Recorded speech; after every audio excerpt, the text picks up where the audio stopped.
Mr. Francois Baird, very good evening to you, sir. We thank you very much for your time. Essentially just describe the factors that are actually detailed to support the motion for a tariff increase.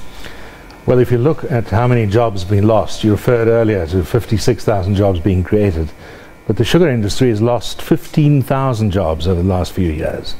And it's not only because the tariff is too low, it's also because the tariff adjustment doesn't take place when it's needed.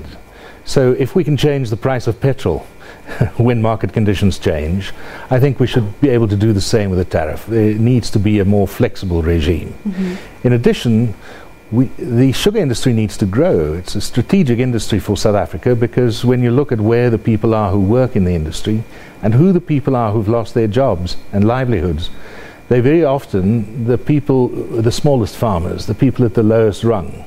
And so it's very important to find new ways of growing sugar, particularly after the sugar tax that's been imposed. Yeah, so let's just discuss, what essentially are those compounding effects of the threat currently on the sugar industry, and also just take us through the proposed tariff increase hike.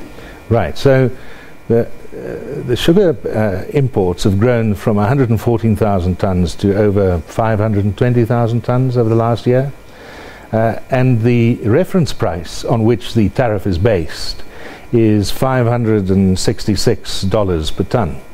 The request is for that to increase to $856 per ton. This means that as soon as the international price drops below that level, tariffs can be adjusted and can be imposed on imports to ensure that there's a level playing field. That's why it's necessary to do it regularly and to do it more quickly. Let's also just have a look at how crucial protection is in the industry. You do know that there's over 100 countries who participate in sugar imports and exports, but it seems as though South Africa does not enjoy the same protection that other countries do.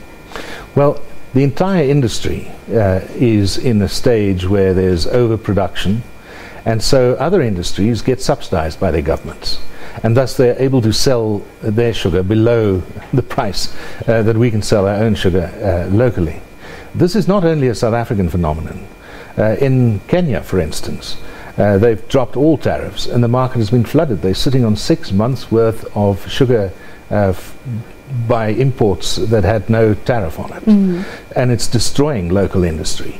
So the only way to do this, we believe at FairPlay, is to firstly make sure that the tariff provides a level playing field for everyone, but secondly, that the whole industry has to be regenerated.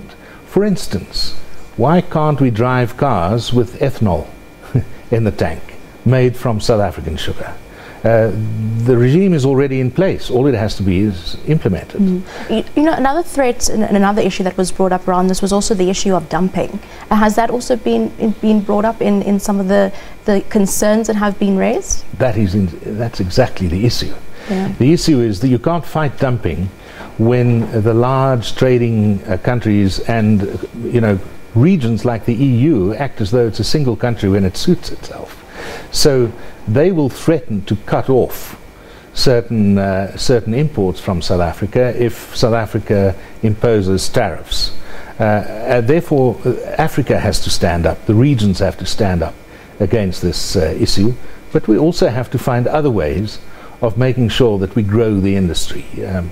At FairPlay, we're fighting, for instance, about the issue of Woolworths importing sugar biomass bags made in Brazil, from Brazilian sugar. It should be made in South Africa. Similarly, we've heard that Coca-Cola has imported 45,000 tons of sugar, apparently from Brazil through the UAE. Now, we've asked the question, and they said we adhere to our commitments. When you're in a relationship and you say, "Are you cheating on me?" and the answer is, "I adhere to my commitments," it's very telling. Yeah, you see, speaking of those relationships, just take us through then the dialogue and the negotiation process between the Department of Trade and Industry and the various stakeholders and role players such as yourself. Yeah.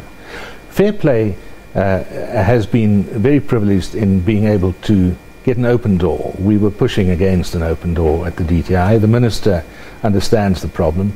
The DG has explained that they understand the problem. The issue is getting everyone to start acting from the same position. And so FairPlay has been acting for a wider plan rather than only a tariff adjustment. The tariff adjustment is very important, don't mistake that. But what is necessary is more things to be done. Now, you mentioned that, you know, one of the main issues of the past couple of years is that the tariff increase does not come at a time when the market needs it. What essentially are some of those factors that would implicate and would need the tariff to change? Well, for instance, when there's a glut of sugar being produced and when the European Union takes its hands off the quotas and say, now you can export as much European sugar as you wish into the market, well, it's going to flood the market with subsidized product. Yeah, definitely. And we have to be able to respond. Definitely. Thank you very much for your time this evening, Mr. Francois Baird from a not-for-profit trade movement, FairPlay, talking about issues around the sugar industry and the proposed tax tariff that has been put forward by the industry.